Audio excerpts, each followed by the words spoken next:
Hello, hi, greetings everyone. This is Volts for May 22nd, 2026.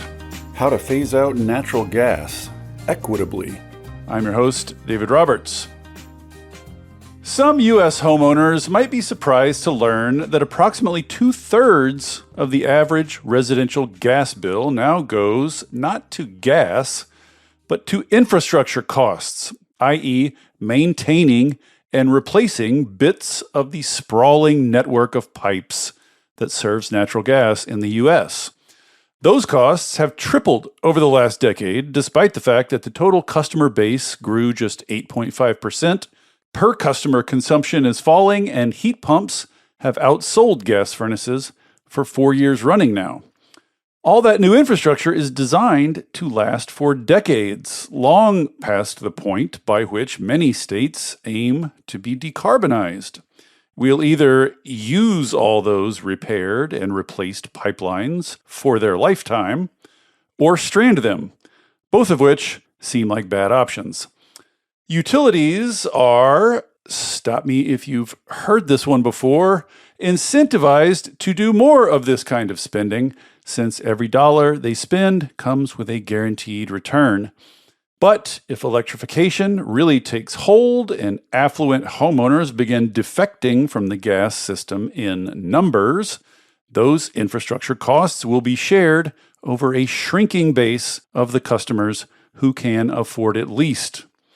This is, shout out to previous Volts guest Emily Grubert, a classic mid-transition problem. As electrification grows and the gas network peaks and declines, how can we prevent a stumbling, expensive, and unjust handoff? My guests today have given that subject a great deal of thought. Kristin Bagdanov and Panama Bartholomy work for the Building Decarbonization Coalition, an alliance of utilities, businesses, and nonprofits working to get fossil fuels out of American buildings. They have spent the last several years doing the research and policy groundwork, figuring out what a managed transition requires. We are going to talk all about it.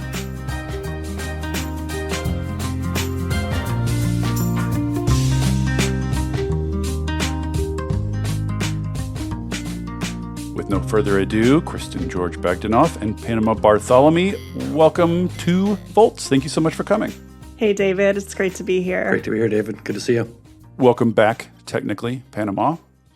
Kristin, I've got a bunch of nerdy specific questions for you, but I want to start with Panama with a bit of a broader kind of framing question, because I kind of a little bit want to question the premise of this whole thing that we're doing here, which is all of this work and guidance is about how to do this transition, how to do it well. And we're going to talk about the details, some of the details of that. But that sort of presumes that there is a transition, that we're doing a transition. And I look around at the evidence, I don't see a ton of evidence that we're doing that. There is some movement on new construction. That's why the heat pump numbers are starting to look good. But, the 70 million houses or so that already got the gas in them, I don't see that number changing. And furthermore, politically, it seems like insofar as anybody's tried to get at this issue, it kind of blew up in everyone's collective face with the gas bans. We're not popular. So I could imagine, if you are, say, a natural gas executive or someone who works at a natural gas utility saying, sure, if we do a transition, I will take your counsel into advisement, but no thanks. We don't want to do one, and we're not doing one. So I guess convince us that this is actually happening. If only major transitions were linear, it would be so wonderful. Indeed, we are seeing evidence that a transition's underway. If you look at it from a market perspective, as you said in the introduction, heat pumps have been outselling furnaces for the last 4 years. We're seeing heat pump water heaters really accelerate. If you look at things like Forbes magazine recently did a survey with kitchen and bath experts looking at what they expect from induction stoves, and it's the leading technology they expect to be sold over the next few years. Increasingly, the market is really showing signs that a transition's underway. You mentioned politics, the politics of it. We would have expected after the election in 2024, we would have really seen a drop off in pieces of legislation around building decarbonization. But in fact, in 2025, we saw the same number of pieces of legislation introduced at the state level around building decarbonization, standards, incentive programs, education programs, as we did in 2024. And we now have 14 states that have instituted future of gas proceedings at their public utilities commissions or their public service commissions. And these are proceedings there where you're actually designing the energy system of the future. You're trying to balance a state's climate law with their how do they manage a gas system they're trying to decline with their electricity system as well. Those 14 states, you have just about 47%, just under half of all residential gas customers in the country are in those 14 states. I think this all sounds like we're gearing up for a transition. We are early in the mid, I would say, if you look at Dr. Emily Grubert. The messy middle. Yeah, signs are pointing in the right direction. And the question now is, are we going to continue the momentum? And is there the political will to now carry out these future of gas proceedings, to continue this program work? Is the market going to continue on the rate that it has been? Kristin, you've been leading this research, been writing these reports. Tell us a little bit about how we got here. So 2/3 of the average gas bill is going to these repair and replace programs. That's unusually high, as I understand it, in recent history, maybe in all of history. I mentioned the perverse incentives of utilities, a very familiar subject on this show, but those utilities have always had these same perverse incentives, and yet this kind of spending seems to be on a real uptick. So what is going on? How did we get to this place where 2/3 of our bill is going to this? Yeah, so compared to historical proportions, we look back at the 80s and it's actually more like the reverse, where about 2/3 is going to the commodity cost and 1/3 is going to the infrastructure. And if you look at the AGA, so the American Gas Association, if you look at their own numbers, which they're very proud of, they show this uptick in infrastructure building, capital expenditures. And it's around 2010 that you see it really take off. And previous to that, it's pretty stagnant, what I would consider like a business as usual infrastructure period. And so we're really in this accelerated spending era where, as you had said in your intro, that spending has tripled since 2010. We're at about $49 billion a year that gas utilities are spending on their systems, and about $28 billion of that is just on the distribution system. So the pipes, services, and meters, essentially. And this is an unsustainable trajectory because gas demand is declining in buildings, and it's forecasted to continue to decline. But wait, let me pause you before we go into the future. Why is it rising? Is it because all this infrastructure is reaching end of life, like with electricity? Same deal? Yeah, so there are a lot of different potential causes. There's no single reason. One reason that people look to is around that same era when spending took off. We have some high-profile gas incidents, such as in San Bruno. And soon after, you have PHMSA, which is basically the federal entity responsible for monitoring pipeline safety. They put out this call to action a year after that, telling utilities to step it up with checking the safety of their pipes. And so this gave birth to 44 different programs across the US where utilities were allowed to accelerate their spending and accelerate their cost recovery on pipeline replacements if it was for a safety reason. And so this has meant that rather than doing these investments and then getting them checked out at the rate case a few years later and getting those costs approved, that utilities can spend and recover costs along the way, typically through surcharges on customer bills. And so this is at least my leading theory on one of the primary reasons that we saw this uptick. But I also think it's like an interesting coincidence where we also have a lot of climate activity and climate laws and executive orders around that same time. So it's kind of like making hay while the sun shines and the ice caps melt. So that's my working theory with as one of the primary drivers, as well as what you said, just the kind of the stock of turnover of pipelines needing to be replaced at end of life.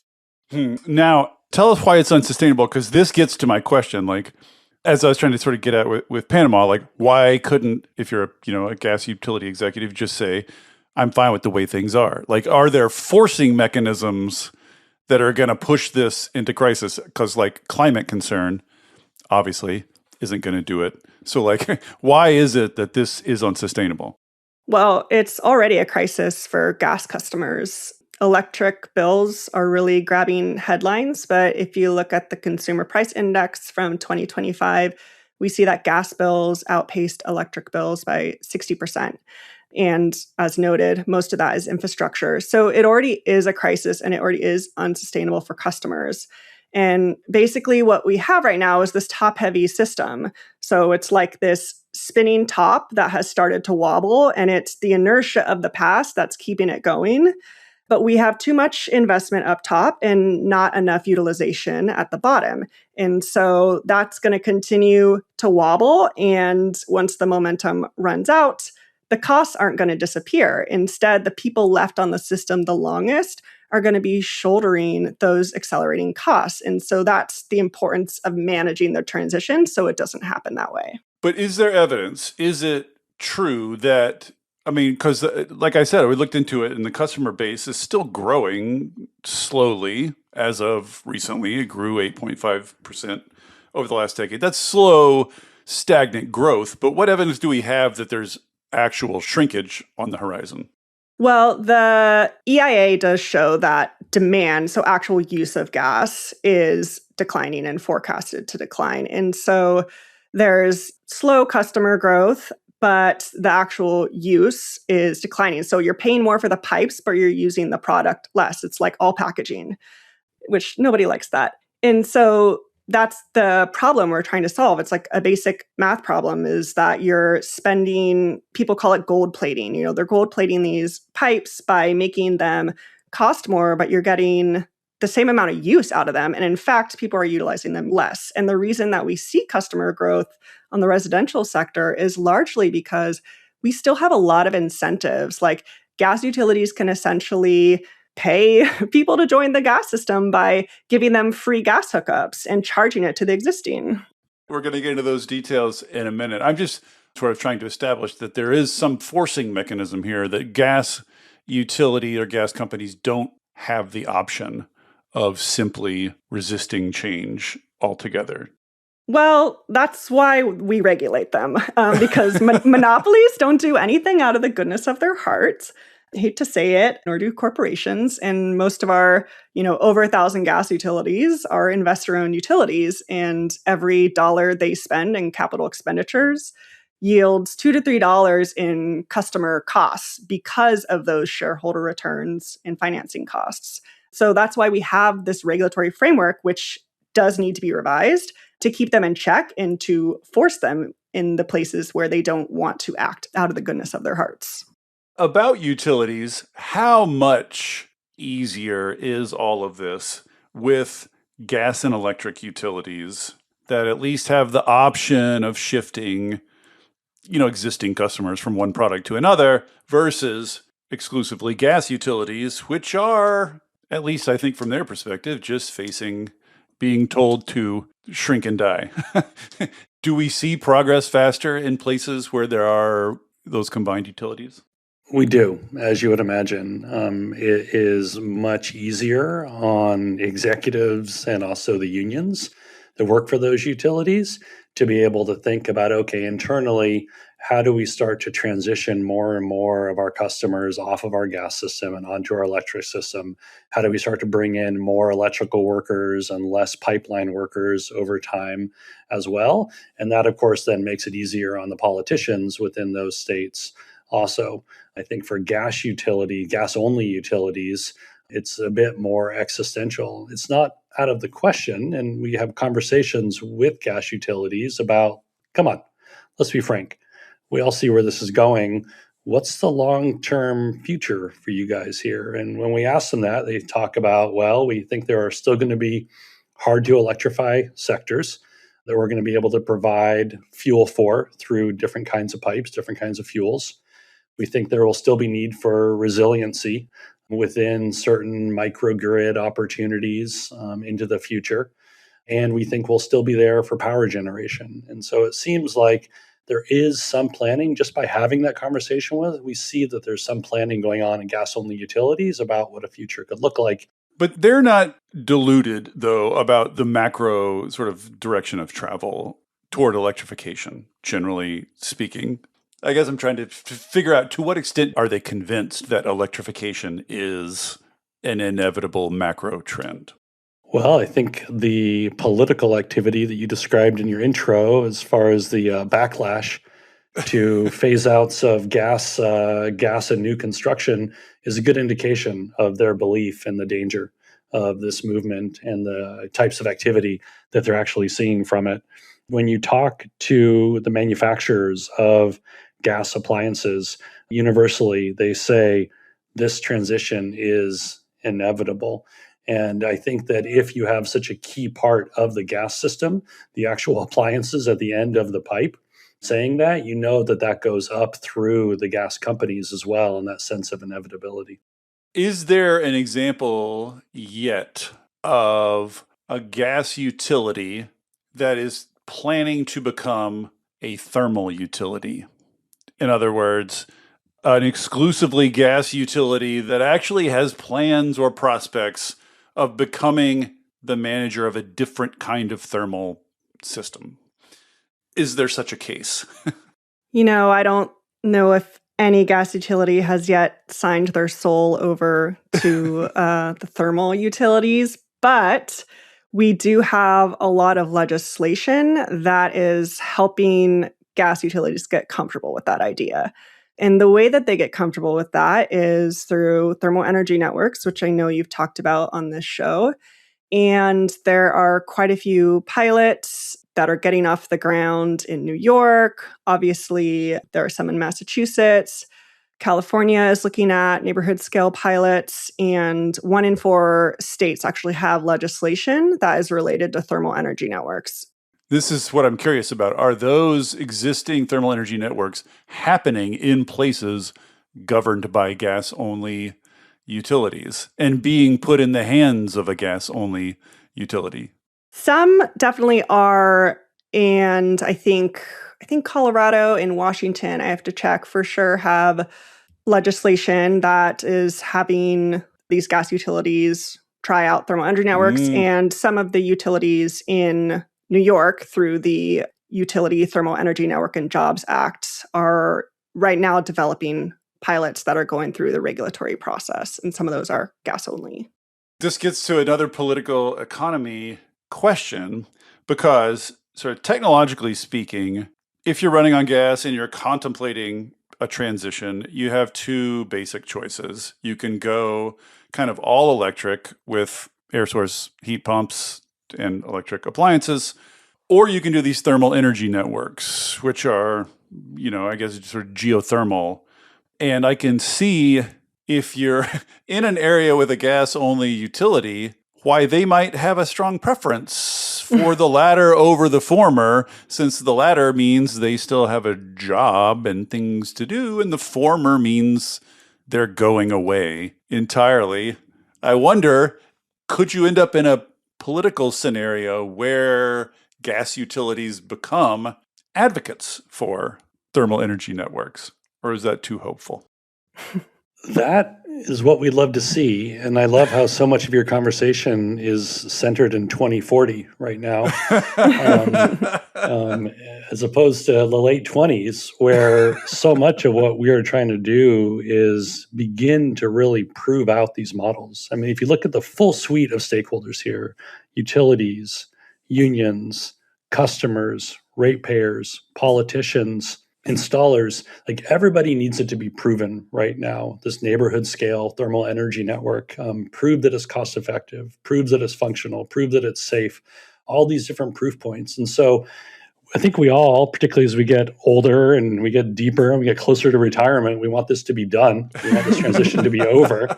And we also, I think, have to sit in the reality of where we're at in the transition and play our role in it. And right now, where the politics are and where the proof points are, we need to have a few hundred really successful projects over the next 5 years in a bunch of different climate zones, in a bunch of different service territories, to be able to prove out this model so that as unfortunately climate change gets worse into the early 2030s, we're able to point to this new model to be able to say, let's go to scale. We've proved it. The political weight has now come back due to the direness of the climate situation, and let's go with it to scale. One more thing on the death spiral, Kristin, the so-called death spiral, where people defect from the gas system, the costs are shared in a smaller group. That cost pressure then causes more people to defect, et cetera, et cetera. Just one thing I wanted to emphasize, and I sort of picked this up from watching the webinar, is, and I'm not sure people appreciate this, it doesn't take a high level of defection to trigger this. It does not have to be a mass. It doesn't have to be a majority. Like I think one of the people on the webinar said in her model, about a 2% defection rate causes prices to rise by like 50% over a decade. We have this scattered landscape of utilities and laws and regulations, and we don't want these utilities to be moving at different paces. And, some people, if you live in one state, your gas bill is going to be astronomical, while another state, maybe it's manageable. And so that's part of the need for not only this state regulator-led managed gas transition, but it really needs to be a national effort. And that's the exciting thing that we actually, I said national, not federal. Though that would be great. We're not in 2040 right now, as Panama said. But what is you guys are awfully great, optimistic about 2040, I'll say. I know. So yeah, it's like when everyone wrote their climate laws for 2030 and now we're almost there. I know. Like it's what year? Yeah. But the point I'm trying to make is that a lot of our regulators are looking to each other at different states. And that's what's cool about the future of gas proceeding. I remember when Illinois opened theirs a couple years ago, they had done their homework. They had checked what was in scope in all the other states. And then they had come up with a great scope for themselves. Same with Maryland, which just opened last year. And so it just shows that these regulators and policymakers and communities and advocates they're paying attention to what's happening. And so we're not starting at zero in every state. We're actually leapfrogging. Yeah. Okay. So the way we have tried to decarbonize U.S. residences to date is basically house by house. And it's really not working very well for a bunch of reasons. Maybe one of you or both of you can get into all of the many reasons it doesn't work. And I'm particularly interested in the sort of experience in California, where they really plowed a bunch of money into this and put a lot of work into this and still are way behind their goals, just because persuading one homeowner at a time is not great. But talk about the house by house model that's sort of reigned so far. So what we've done with building decarbonization in this country is we basically put our values around why we want to decarbonize, clean energy, clean air, dealing with climate, on the back of 200-year-old plus industries of plumbing and HVAC installations, and said, please save us. Please adopt all of our values and do everything in line with what we as environmental advocates would do as well. And as you can imagine, there are challenges to that. We don't need to go into a lot of detail about the challenges of getting a heat pump or getting a water heater. There's all sorts of characters out there in that industry. But from a climate perspective, because we're here on Volts, it's incredibly hard to plan for reaching your climate goals if you're just basing it off of an appliance by appliance or a building by buildings approach. Like, how will you ever know if a neighborhood is ready to be taken off of a gas system if you have no visibility into any of the appliances and any of the buildings within that neighborhood at all?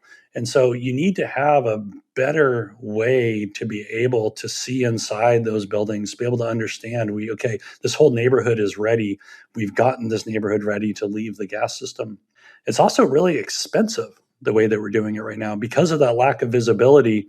When a pipeline's coming up for replacement, if a utility doesn't know and a regulator doesn't know anything about that neighborhood or any of the appliances, from a safety perspective, they're compelled to go ahead and the regulator approve it and the utility be happy to put it in. And so right as we're trying to really expand the electric system and upgrade it, we're also gold plating the gas system in a 7-year investment in a system we want to be off of in 20 years. And so it's really, from a societal perspective, one of the most expensive ways we can do building decarbonization as well.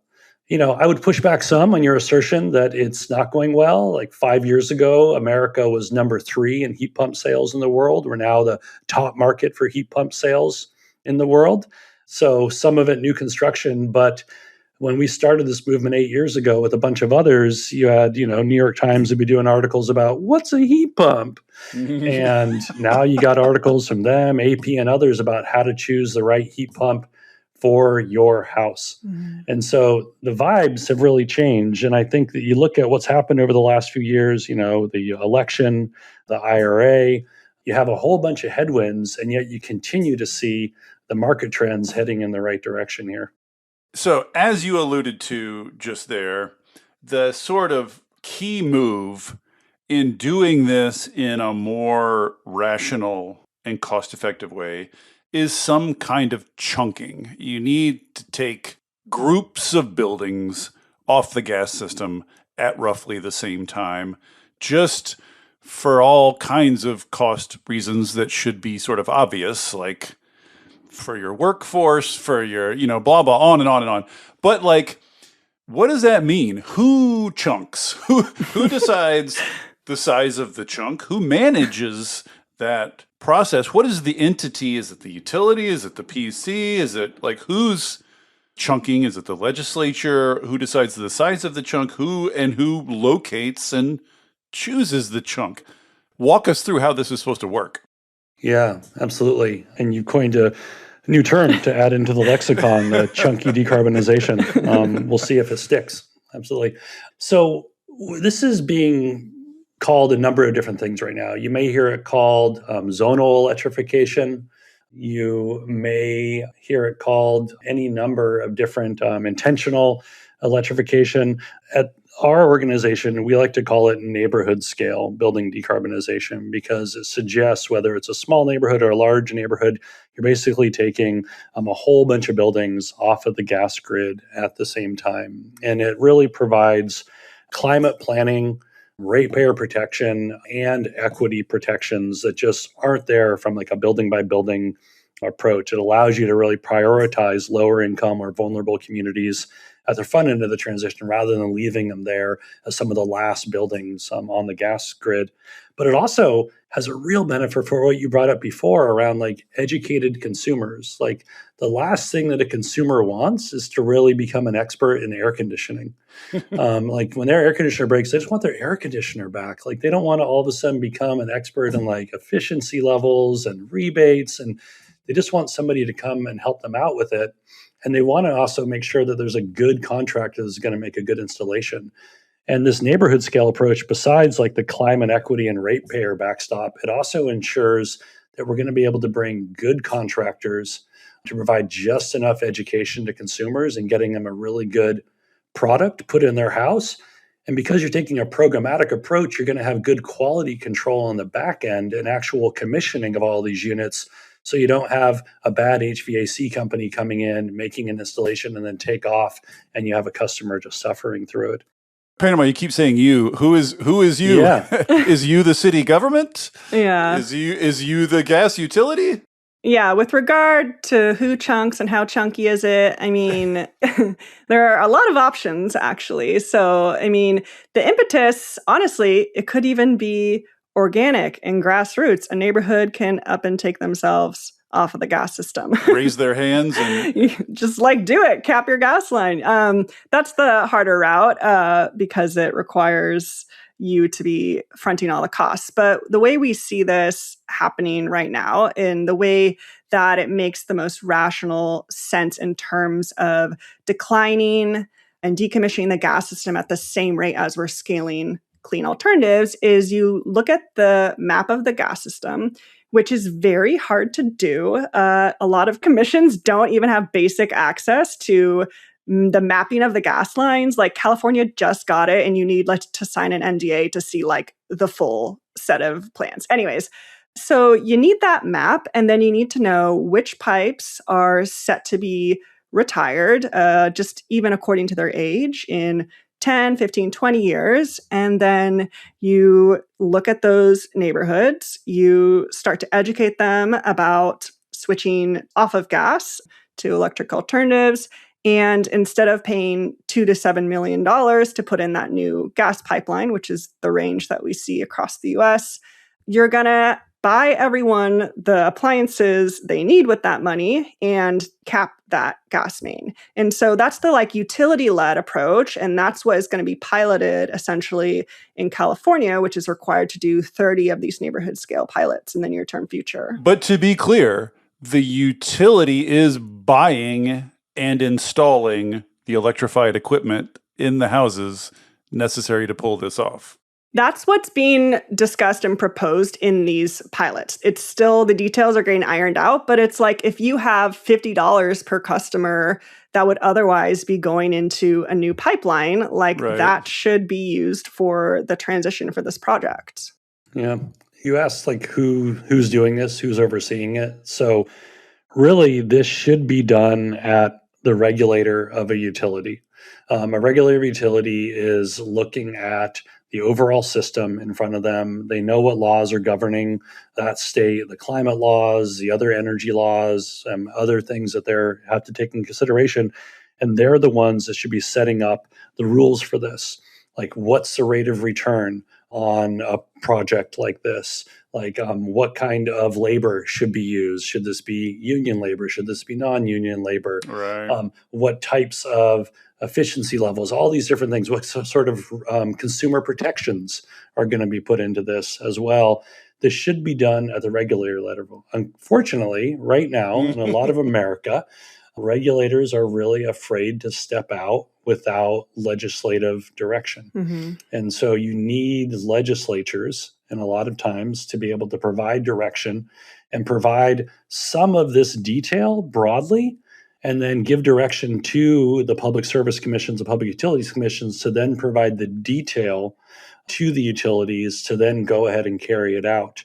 Well, let me ask a direct question about that, because this is what breaks my brain over and over again. Like, the logic of chunking, I totally get. But either you persuade everyone, and I'm trying to imagine in America a large chunk of people who come to a unanimous decision, and I'm struggling, or someone somewhere has some power to force someone to do it. And I can't imagine in America who is going to come force a homeowner to change their HVAC system without producing weeks of Fox News headlines. So how do you get around that dilemma? You either got to push and force some people, or you have to wait for unanimity. And both those seem difficult for me. Yeah. Kristin, you want to talk about obligation to spend or obligation to serve? And I can talk about some of our experiences in California where this is actually happening. Yeah, for sure. So I can zoom out a little bit with the history. We wrote a report on this a few years ago. But yeah, basically what you're referring to, David, is that we have in every state, every public utility code, a law that essentially says every public utility shall provide just and reasonable service. That's not what I'm referring to. Okay. Although I do want to discuss that. Okay. I'm saying even if there was no legal obligation to serve, yeah, going and telling them they have to do it, never mind legally, just PR-wise, optics-wise, every right-wing journalist in the country interviewing that person the next day-wise, that's the problem. We'll get to the legal thing in a minute, but just How do you get around that problem where you ultimately have to make someone do this? Hey there, everybody. Don't worry, I'm not going to tell you about a new mattress or push a credit card on you. This isn't an ad. There are no ads on Volts. It is supported entirely by listeners like you. If you'll indulge me for a second, I'd like to ask for your support. I started Volts because we're all surrounded by depressing news about climate change and misinformation about clean energy, and it's never been more important to share the stories of the real people on the ground doing the real work of transition, and all the ingenuity and courage and public spirit they are bringing to it. People are hungry to hear these stories, to learn from and find inspiration in them.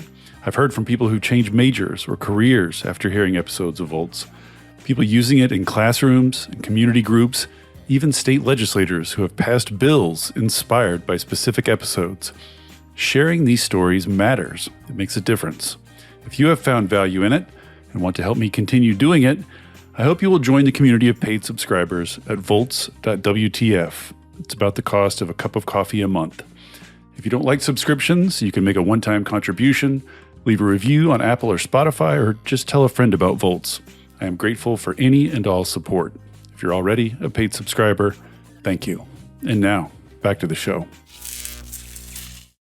Yeah. At this point in the transition, indeed, this is one of the bigger challenges and one of the things that you're seeing a lot of experimentation around. And so from a utility perspective, particularly a dual fuel utility in a state that has climate laws, they're seeing the writing on the wall. And that's why you have experimentation happening around a bunch of these utilities actually trying to pilot these projects. And so some of the early ones you're seeing are outreach that looks like, hi there, we have a pipeline replacement coming up in your neighborhood. It's going to cost this amount of money. We'd prefer to not do that and instead give you a $35,000 check to make upgrades to your house. Right. And haven't you ever got a better deal from your utility than a $35,000 offer? As long as you and all your neighbors can agree to take this check, then we'll be shutting off the gas to this neighborhood in 2-3 years once we all get this done. I would feel better if I had a live example of that working, to look at.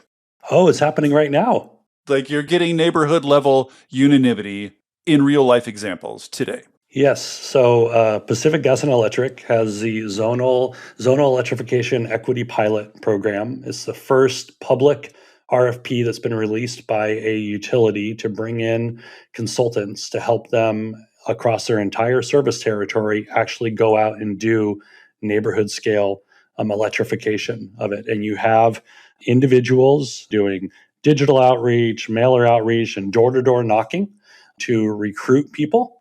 You then have analysis of every single home being done, checks being cut out, and the very first ones are actually just going in this month because you had neighborhoods that agreed to be able to have it happen. So you have the very first examples of it actually working and happening. Now, those are the first public ones we know of.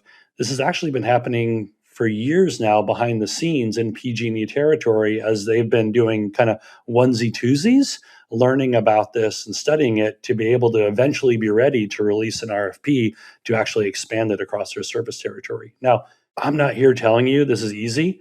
Like you're dealing with a group of humans. Yeah. And so you can imagine, and that's why one of the laws that passed in California to set up this pilot program actually reduced the threshold for approval for a project like this from 100% of building owners down to only 2/3 of building owners within that neighborhood in order to allow it to go forward. Interesting. That'll make for very interesting next door conversations. No kidding. No kidding. I'm trying to imagine the next door conversations about jackbooted thugs coming and jamming heat pumps in your home.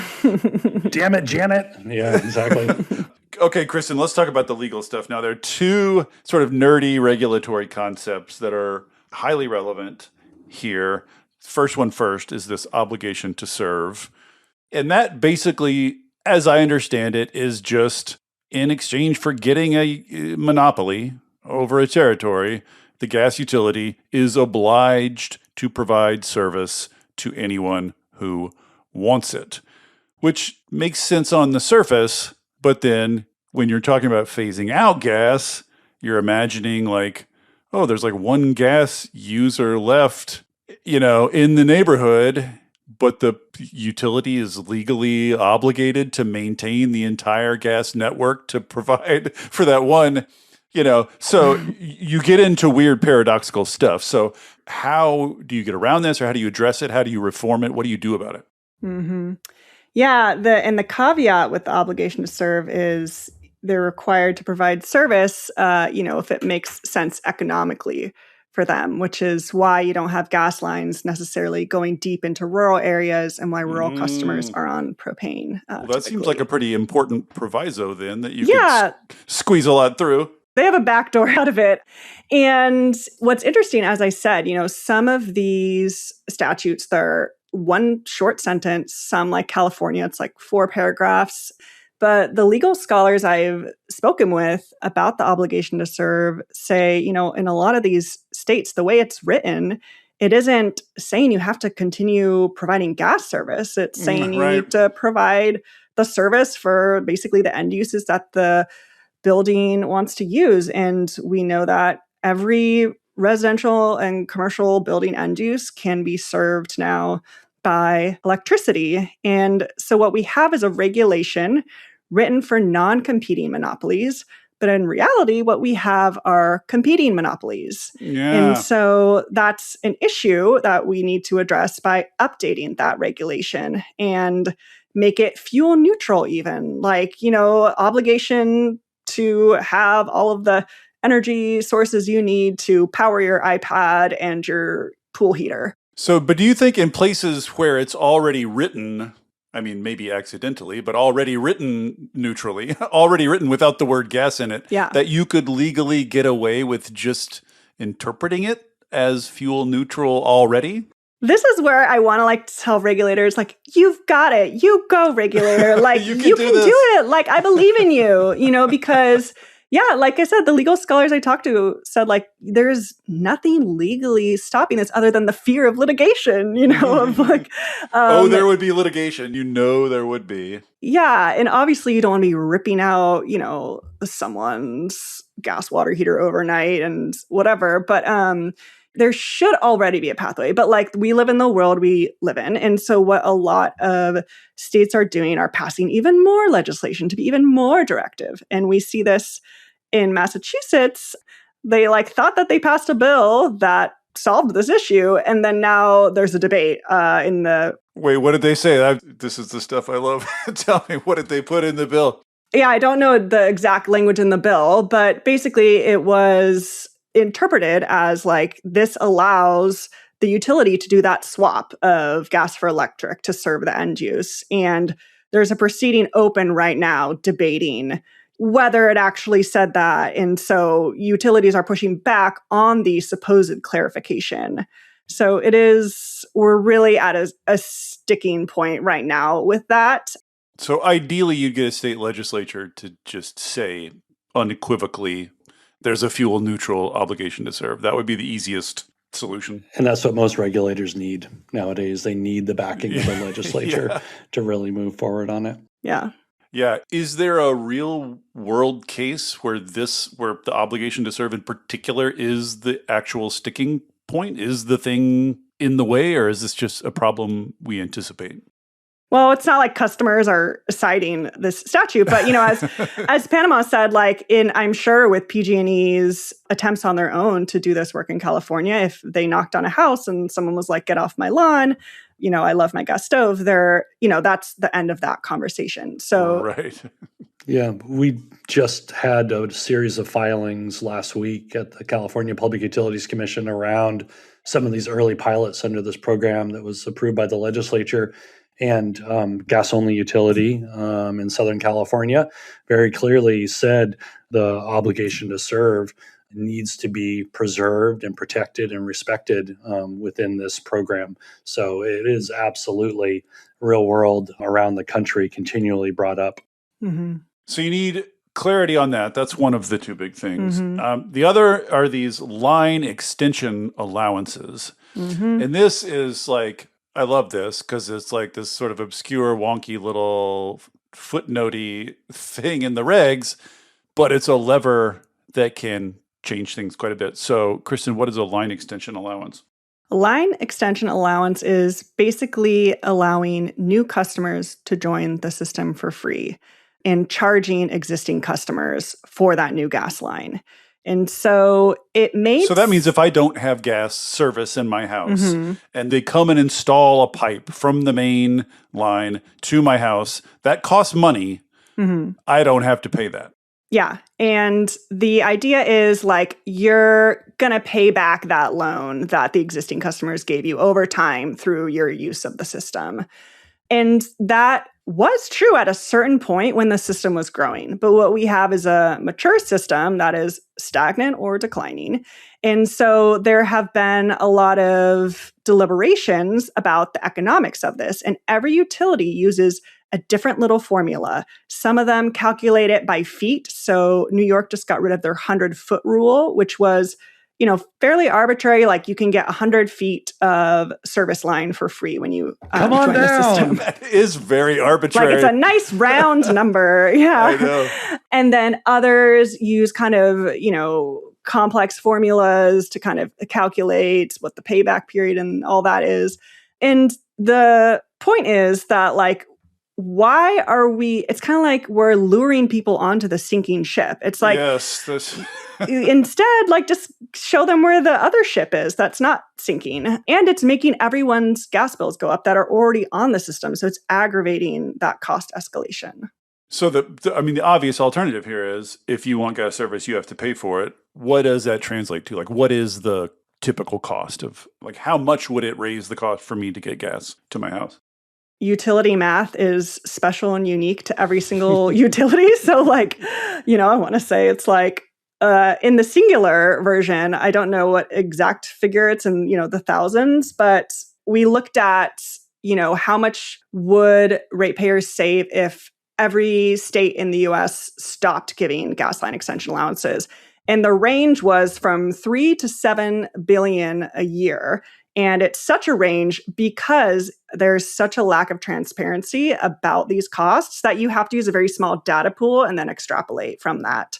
So in bulk, it is significant and, it varies widely. Yeah, I was just trying to figure out what level of disincentive are we talking about here? Enough for a builder to be like, why am I running gas to this new development? And California has gone one step further where they have removed electric line extension allowances. So electric side has these too. They've removed them if it's to a mixed fuel building. So if you say, I'm actually going to pay for that gas line, and you're obviously running your electric line as well, then the state of California is going to say, well, you don't get the incentive for the electric line because it's a mixed fuel development. So they really hit it on both sides to disincentivize. So you only get the line extension, the electric line extension, paid if you're doing all electric development. It's a carrot and a stick. This is mostly about new build, I would guess. This is mostly about trying to nudge developers away from gas for new build. Yeah. And it's right sizing the economics. It's why are we pretending that we're still living in the 50s where, growth was abundant and sprawling? Instead, let's contend with the fact that we've met the saturation point and we need to start to think about what's next. Right. And this is not some new thing. And this is not really sort of against gas. It's just you should pay for whatever you get. Whatever service you want, you should pay for it. People can still have gas. It's just you just have to pay your share properly. But let's talk about the political economy of this, because as fair and obvious as it seems to us, for the person who wants to do gas, it is in fact going to be a bunch of new costs. So, New York is kind of case in point. They got rid of their 100-foot rule, but then a couple months later, suspended implementation of that rule out through the end of 2027 because they were beset by a giant torrent of industry opposition. So I'm just curious, are the gas people aware of this and on it and against it? Yes, my favorite report to read is by the American Gas Association on line extension allowances. And they called the act of removing gas line extension allowances to be an act of government imposed inequality because it was making it harder for new customers to join the gas system. And so they're saying, oh, it's inequitable to remove these incentives, when we're saying, no, it's more equitable because you're protecting people from these accelerating costs by not letting them walk down that path. I mean, if you're going to say getting rid of a subsidy to customers is unfair because we gave the subsidy to previous customers, that's just an argument for all subsidies to customers being permanent. Like you could never get rid of any subsidy to customers if by that logic. Yeah. Yeah. Election years are tough on candidates, and all sorts of decisions are made in election years that suddenly get reversed as soon as the election's over. And so yeah, funny about that. It was a torrent of opposition, but it was also a lawsuit that was filed. And the delay was in reaction to the lawsuit to let the lawsuit play out before the implementation of it took place. It happened to coincide with an election year, and we'll see if anything changes after November. Interesting. And Kristin, would you say that this line service allowance, is this what you would choose as kind of a first foray, a first shot fired in this battle? Is this kind of it seems like kind of a sneaky way, because, I mean, one of the things I meant to mention is when they did this in California, it really showed up in new build. When they got rid of these line service allowances, like it shifted new build markedly in the direction of electrification. So it's a pretty potent reform. Is this kind of what you would advise people to go after first? Yeah, I think of it as pretty low-hanging fruit for regulators because it's well within their purview of debating which costs are prudent and which costs should be recovered. And that's like their bread and butter. They don't have to talk about climate for it. It's just like literally the formula that the utility is using, like it's punishing existing customers and rewarding new customers. So we need to just adjust it so the economic signals are, that they match across the board. Yes, at least we shouldn't be actively subsidizing the expansion of the gas system. Seems like a baseline argument there. This is another political economy question. I notice in a lot of the materials, y'all refer to the thermal workforce, which I think is very clever terminology, trying to convince all these gas workers that they could, that they are part of a larger family than they might think. But are they buying it? What is the valence of the sort of workforce, the utilities toward this stuff? I know we have at least like one or two concrete examples of unions supporting these thermal energy networks when they happen, but I don't know how bespoke or individual that is. Like, what is the larger sort of mood or disposition of labor toward this transition? Yeah, I can speak to a couple aspects of that, and Panama can as well. We started using this term thermal workforce because we got kind of tired of that binary of like fossil fuel workers and clean energy workers, which I don't think is doing anyone any favors. And we also were learning from the implementation of things like thermal energy networks that like, oh, maybe someone today who is spending 90% of their time laying gas pipes, maybe in 2040 or beyond, they might spend 90% of their time laying water pipes for a thermal energy network. And so why categorize them as one or the other? And when we talk about the workforce, we're typically thinking of two categories. We're thinking of independent businesses or contractors, and we're thinking of union workers. And it really varies a lot by state and by local union chapter where what their mood is. I will say we wrote a book about the transition with a couple locals in California who were very excited about the possibilities of the transition and wanted to think about where their union showed up in the neighborhood scale decarb scene. So I think there is a lot of goodwill there. I mean, one thing that occurs, and I sort of gestured at this earlier, which is like transitioning from laying gas pipe to laying water pipe, plausible. Transitioning from laying gas pipe to being an electrician or installing a heat pump, not really plausible. So again, it seems to really matter what transition you're talking about, where you're transitioning to in terms of the labor piece of the equation. Yeah. A managed approach to this would be that you actually change the goals of the gas system. Right now, our entire regulatory structure for these managed monopolies are one built on growth and just perpetual growth out into the future. And so you would think that once you change that, once you have the political will to actually follow out through with what we need for our climate future, you look at a managed decline. And that's not going to happen in 5 years. And I'm sorry, it's not going to happen in 10 years.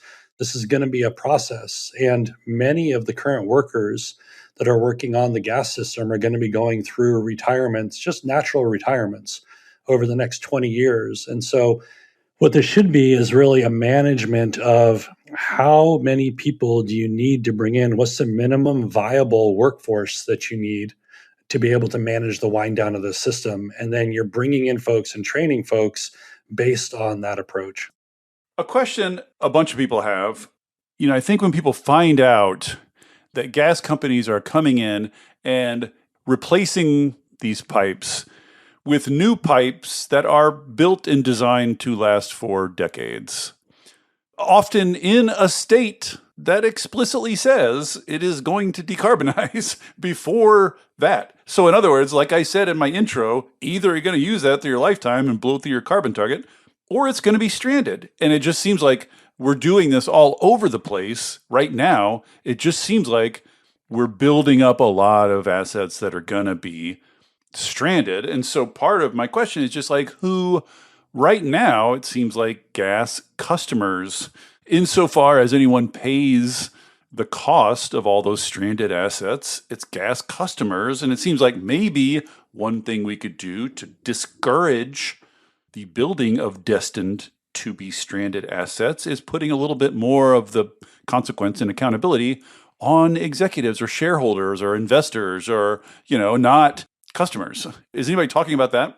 They are. There's actually a piece of legislation just introduced in the past few weeks in California again by Senator Stern that would put in place a retirement fund paid for by shareholders of the utilities in order to really force this conversation forward. And I think what you're going to see is a lot more advocates and legislators across the country looking at this scenario and making shareholders more responsible for the end of life of these systems rather than ratepayers. Mm-hmm. Right. It's just like if you want to make a bunch of profit off building these things, you also need to know that you're going to pay when we shut them down. It seems like a sensible thing to tell people. Well, we're near the end of time, so I kind of wanted to finish with all these future of gas proceedings that are going on. Like as we were saying, like, we're gearing up for a transition. So 14 states, I think, or something like that, have these things going on. I kind of wonder, like, are you watching them? What's happening in them? Is there any consensus, alignment, convergence among the different PUCs about how to do this? Is there any, are any of them getting genuinely ambitious? It's contemplating big things. Spicy. Just to, give us spicy. Are there any spicy future of gas proceedings? Just give us a little like what's going on out there. Yeah, let's see. How many chili peppers would you rank Massachusetts? I know you had Jamie Van Nostrand on the pod, and he told you quite a bit about theirs. And it continues to be pretty spicy in terms of, they're having these debates about obligation to serve. They're, an inch away from hopefully removing gas line extension allowances officially. And it's kind of like the closer they get to doing that, you see more pushback. But they, Yes, this is always the thing about these meetings. Like, everyone loves a meeting, but this is what I want to know. Like, who's moving into action? Yeah. And I mean, I have faith that a lot's going to happen this year. There's quite a few actually where line extension allowances are up for debate. And Maryland is getting close as well. Minnesota is looking at it. Illinois is looking at it. It's actually, I think there's about 6 states in DC that are currently deliberating line extension allowances through these proceedings. And so we're hopeful there. And then California is focusing more on this kind of neighborhood scale solution side in what's kind of their part 2 of their future of gas proceeding. And they've just identified over 150 priority zones, so places where the utilities could be piloting these neighborhood scale projects. Is that the only state that's actively chunking? No. Currently chunking? New York is chunking as well. They have, I think right now, 10 thermal energy network pilots led by utilities that are getting close to being greenlit for that construction phase, but the engineering plans are still being looked at by regulators and others. But they have gone really far in these neighborhood scale projects there. I think it's actually 8 states in total, I think, are working on utility-led thermal energy networks right now. And so there is a lot of activity there. But in Future of Gas, we had 2 new proceedings open last year, Maryland and Maine. Maryland, they'd been trying to open it for I think over 2 years they'd been petitioning. And so they, I feel like, are going to hit the ground running because they've been scoping this for a long time and the advocates are ready. So I think that is definitely one to watch in terms of spiciness. Interesting. Yeah. You can't run for president on the Democratic ticket without a Future of Gas proceeding in your pocket. we declare it so. Yeah. And I wonder how many of these Future of Gas proceedings, in how many cases is a state saying explicitly, gas is going away. We're moving off of gas. Yeah. I see everybody edging, kind of holding hands and backing slowly to it, looking over their shoulder nervously. Has anyone turned and faced the actual thing and said, yes, world, we're doing this? Is that part of any of these? I feel like in regulator speak, that looks something like what happened in Massachusetts, which was they were okay, when you're going to evaluate new gas pipeline projects, you have to also evaluate non-pipeline alternatives to see which is the better option, which is the most cost effective. That to me is basically saying hey, you can't just default to the status quo of expansion. You actually have to look at alternatives. Well, you can't default to the status quo is still a far cry from. We're explicitly what do you want from these people? That's leadership. I just want someone to say it out loud. These poor regulators. Everybody knows it. Yeah. Everybody knows it. Maybe if the legislature says that, then the regulators will feel empowered to say it. Just say it and take the heat, because it's always my pod with Emily Gruber. I mean, half the pods I do come back to the basic conclusion that, gosh, we should plan this and do it on purpose rather than stumbling backward into it. But you can't do that if you won't admit what you're doing, if you won't acknowledge that is what you're doing. So I don't know. Once again, maybe I'm hoping for 2040 here in Panama. But well, it gets back to, we're big lovers of Donella Meadows over here, the systems thinker. And when you look at her leverage points, it's the goals of the system. What are the goals of the system? And that's what you're talking about right there. It's one of the most powerful leverage points. And until we change that goal by these regulators, we can't expect to see the wholesale change that we need in order to meet our climate targets. And I would say the hardest and the most important job in this energy transition is that of the Public Utilities Commissioner. And what they're going to have to do over the next few years. They're responsible for all of it. They have no precedent. And quite often they don't even have the backing of their boss. And it's going to take them to really step up for the rest of us to be able to make this possible. And I mean, Panama, half of them are just randos that are cousin of the gas exec or whatever. These are... That's also random.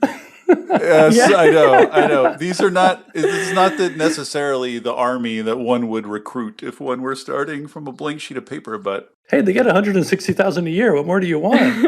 Jeez. All right, so we got to wrap up. So I thought I would just finish, since in my mind, this task, specifically getting the 70 million American homes that are heated with natural gas to electrify, is one of just the most difficult and thorny, logistically thorny, technologically thorny, politically thorny, regulatorily thorny, pick your poison. This is some of the hardest work, and I love that you guys are out doing it. So I just thought I'd end on a positive note. Maybe each of you could tell me, in this world of endless struggle, of your Sisyphean struggles, where are you finding optimism? Like, what is surprising you? What do you think is going faster? What's better than what's giving you hope? So we, as an industry, I mentioned it before, we're now the global leader for heat pump sales in the world. And there's not a lot of sectors where America can stand up and say, we're leading on clean energy or the clean energy transition. It's not happening in electric vehicles. It's not happening in batteries. It's not happening in renewable energy. It's not happening in carbon capture and sequestration. This is an area where it's not just like 51%, we're talking 63% market share, where we can proudly stand up and say, we were third place 5 years ago, we're now number one and continuing to move forward. And that's a market transition that you just haven't seen from many technologies ever. And it's incredibly encouraging, and I think we're going to see it continue. Cool. Yeah. And just like on the social side of things, it's like we see that people are learning about the threats to their health caused by, combusting fuels in your house. Like, who would have thought? Like, and it seems like it's just clicking on a large scale that people are realizing, like, life doesn't have to be this way. Like, it could be better. It's like when the pandemic hit and you didn't have to commute 2 hours to your job and you're like, oh, wait, like my life could be different. It's kind of like, okay, I could pay less and I could not be aggravating my asthma and my community could be, healthier. And it's like, I just see that kind of showing up in different parts of whether it's like pop culture or communities showing up to like Public Utility Commission proceedings, like these tiny little rooms that are getting packed with people with signs. Like, I think that just we're hitting like a level of awareness socially where the people want this. A lot of people do. And we just need to make sure it's accessible to the people who need it most. Amen to that. Thank you both so much. This has been delightful. I love hearing about this. I love that all this work is going on. And maybe we'll have you back in 2040 and we'll check back in and see if all our... We'll have nothing to talk about. It'll be I know, it'll be like done. boring. Electrification got done. Done and dusted. Thank you for listening to Volts. It takes a village to make this podcast work. Shout out especially to my super producer, Kyle McDonald, who makes me and my guests sound smart every week. And it is all supported entirely by listeners like you. So if you value conversations like this, please consider joining our community of paid subscribers at volts.wtf, or leaving a nice review, or telling a friend about Volts, or all three. Thanks so much, and I'll see you next time.